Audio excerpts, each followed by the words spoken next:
Yeah, I got we took a couple days off and really got back and got an opportunity for me to get out and recruit a little bit, and got back Wednesday and got back to work. First couple of days were a little sluggish because we had been off basically 4 days, and that's a long time, Saturday, Sunday, Monday, Tuesday. But after Wednesday and Thursday, kind of got the kinks back out, had some good practices. Just did a shooting workout yesterday. We'll practice here in a little bit.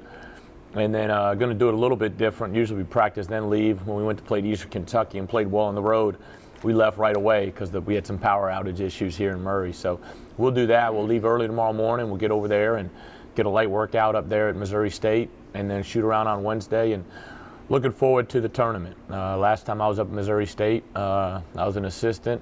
It was my last game as an assistant. It was an NIT game, and we got beat up there by a good Missouri State team. But there's some good teams in this field, so we're looking forward to it, one game at a time. Hopefully we win Wednesday, and then we don't know where we're headed Friday or Saturday. But, you look at Valparaiso, a very good team. VMI had a great year. Canisius, they got a coach's son up there, Barron, that's a terrific player. And, Akron, IPFW, Towson, Cleveland State, a lot of, and I'm missing some, obviously. I don't want to go through the whole bracket, but a lot of really good teams. And, when you look at the top 150 teams in college basketball, you got some really good programs. And excited about playing in the tournament, which the CIT or the CBI. You look at Creighton. Creighton was playing in the CBI a couple years ago. Oregon, VCU, Pittsburgh. A lot of really good basketball programs. So it's good for this team, and hopefully we can learn and grow from some of our road experiences this year.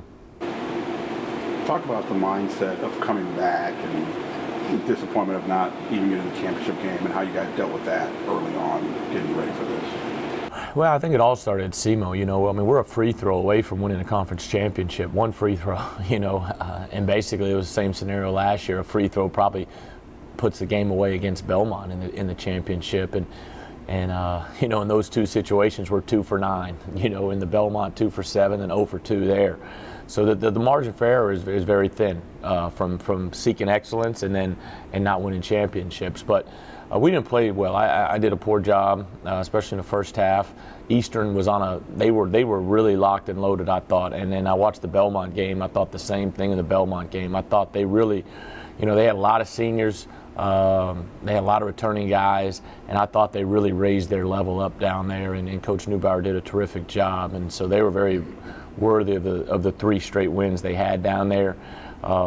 It was almost very reminiscent of our team last year, to where you had all the hype early and then struggled at times during conference play, for whatever reason or another, and then turned it on in the conference tournament, because we played really well down there, except for probably the last minute of the Belmont game. We played really well if you just go back and look at those games. So it's disappointing because our goal is to be in the NCAA tournament. That's the goal of this program. Everybody knows that.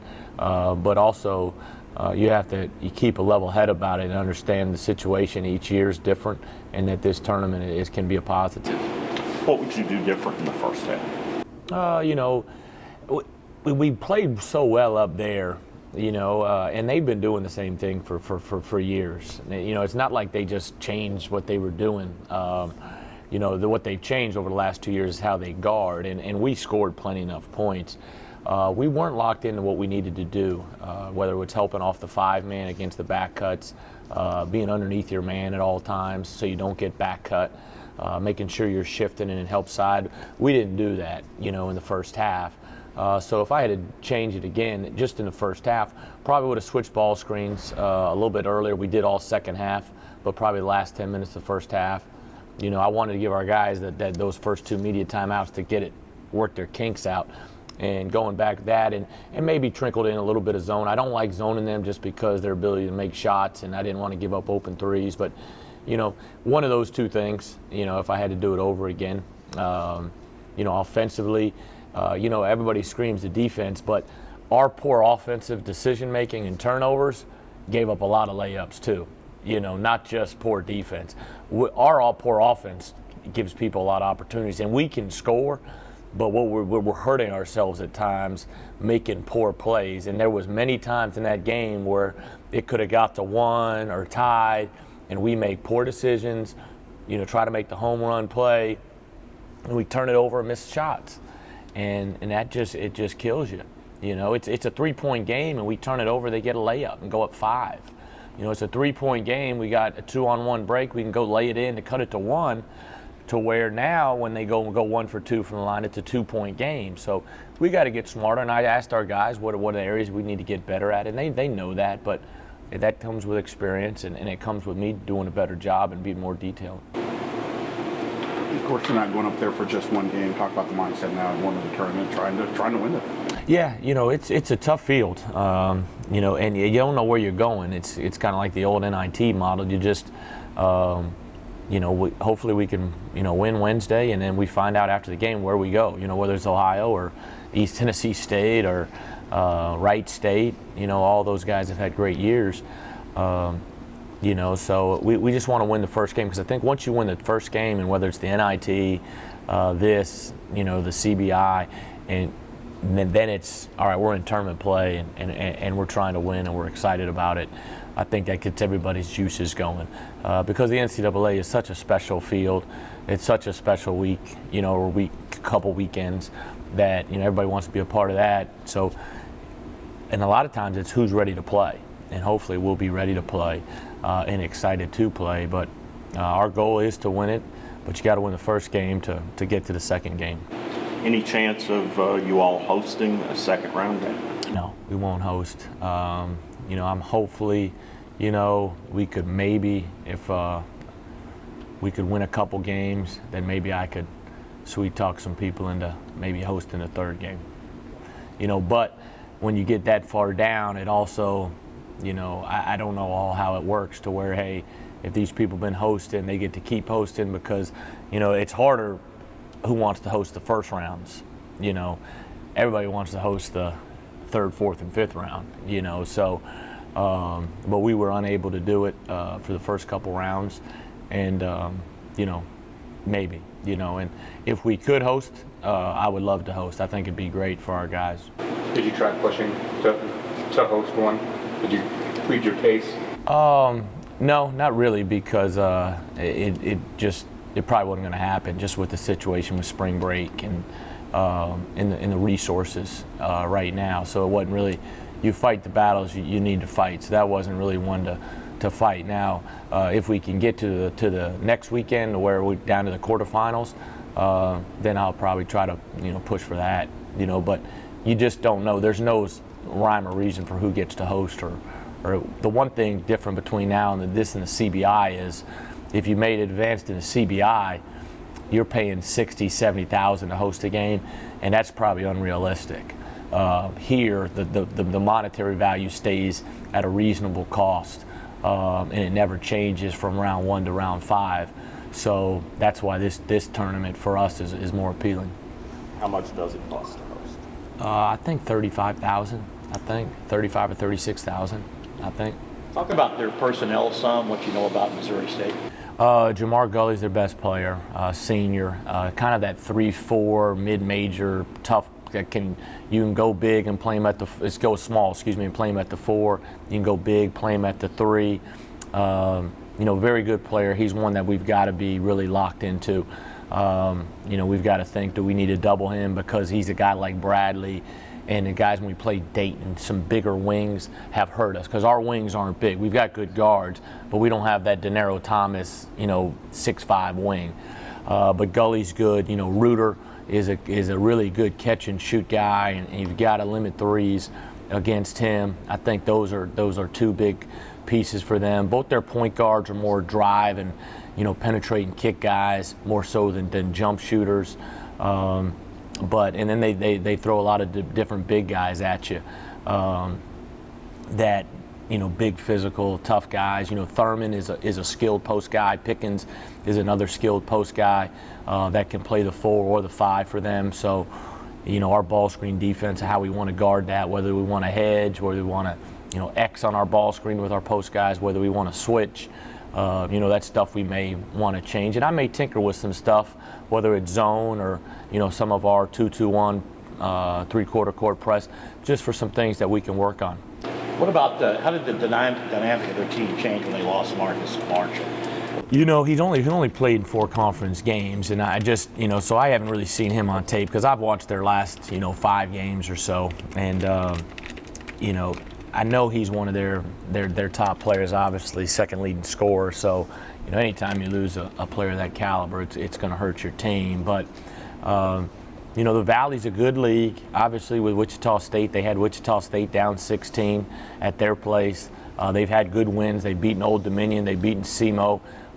They've beaten Texas A&M. We've had some like opponents that we've played, but it'll be a physical game. Whether their 4s and 5s are strong, physical guys, and then just like normal when we've been up there in the past, they've got guys like Root or like Shear that can make shots. When did y'all make the decision to accept the bid, and what kind of led to that? Well, going in, you always kind of have to have it in your back of your mind as you go through the last week or 2 of the season. So, it's a thing I talked to my staff about and what they thought would be good. And with the youth of our team, we thought, we needed to keep playing regardless what happened. So, I met with Alan and talked with him, and then I went on the road recruiting right away and spent a day thinking about it and text my guys and kind of see what they thought, and they were really excited about it. And Cam from as a freshman to Dexter as a senior wanted to play, and when I told them we were, they were all really excited. And it takes a couple days to kind of get back in the groove, but now we're nearing game day, so they'll be excited to practice today, and we'll get better and see what happens. But you're not just going in here and you think, hey, we're in the CIT, we're just going to walk through this tournament. I mean, Missouri State won 20 games. They played very well in the Valley, had some good wins. So you can go down the line and name a lot of very good teams that could beat some teams on a neutral floor that's in the NIT or the NCAA. That's just the parity in college basketball. And piggyback that onto the fact that you guys might be the preseason favorite for the OVC next year, how that helps you get ready for that possibility.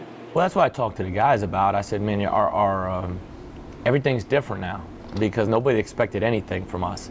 And now we have to carry ourselves like we're expected and with a swagger that we have to defend and rebound and be dominant, that we're expected to win, and we have to carry ourselves. We have to pray like that. We have to be disciplined like that. We have to be detailed like that. So it'd be great to have a good showing to carry on into next year because there'll be no surprises. Everybody will know Campaign, Jarvis Williams, Jonathan Farrell, Jeffrey Moss, TJ Sapp, Justin Seymour. When we bring back basically 6 of our top 7 guys, and we got a guy sitting out that's a really good player, I think. Is it important to play in events like this for recruiting purposes? I don't think. It's always great to be playing. It's always great to be playing. We're playing for a championship. The best recruiting purpose is to be in the NCAA tournament. But I think it's good. But my staff last year did a great job, with the class they brought in. William, Matt, James, they did a terrific job. And, they put ourselves in a position this year. I think we signed one early we really like, and we put ourselves in a position hopefully to to add another post guy, another point guard, and then hopefully some transfers. Of course, there's a chance to get to 20 wins if you win 2 games. That's always a huge thing. Yeah, it'd be 5 years in a row. And the thing about it is we only played 29 games. Most teams play 31 regular season games. And we were, unfortunately, our schedule is a little different than other schedules. We're not, we're restricted in some areas, but we weren't able to get into a good tournament last year. And then with our personnel and our numbers, it just didn't fit right, for us to do that this year. And we weren't able to get in one that was worthy to be in. And then if we had to play another game, it would have been another road game to get to 29, and that didn't make much sense to me as much as we were already on the road. So we only played 28 games, and so we're right at 18 playing 28 games. So it is a great opportunity to be five years in a row, and I think that's the first time it's been done since like '97 to 2002. I think is the last time. So the wins, when you add up your 20 wins, they don't count they don't all look where they came from, and we haven't played a ton of games. This will just be our 30th game. Some teams playing 30 31 in the regular season. So it's a good opportunity for us. But that's for our team, and I think it'd be a good accomplishment for our team and for our program in a whole if we can get to 5 years of straight 20-win seasons. How much tougher is it game planning in a tournament format where you don't even know who you may play in the second round? Well, the first round's fine. The second round could be really tough, especially if we play Friday. Now, I think what they've lended to us is that we won't play Friday. Most likely be Saturday, so that will help. But we'll go in, and we've kind of got a rough idea regionally who may host another game. So when we meet today, before we leave, we'll try to get 4 or 5 games on the computer of maybe a Wright State, an East Tennessee State, a Valparaiso, an Ohio, and that we can have on the tape. So when we're done playing on the bus ride home or the bus ride to where we're going, we can, start working on that. So, but that one's tough. The other ones won't be as tough to prepare for. But this second game will be a little bit just because the quick turnaround. Do they make an effort to keep you in your region? I think so. I think, because they pay for your travel, so I think they try, they're going to try to do their best to keep it, geographically. And if you can see it, it's, now there's some cases where it's not, like Wright State and East Carolina, but I think they try to do their best if possible. But it's tough. They've got a tough thing because they got to put this tournament together, like that. So we're excited to be in it, but I think just talking to them, I think once you get down to 16, then you'll look more regional based. Then you got to find the 8 teams that can host too. So there's a lot of variables,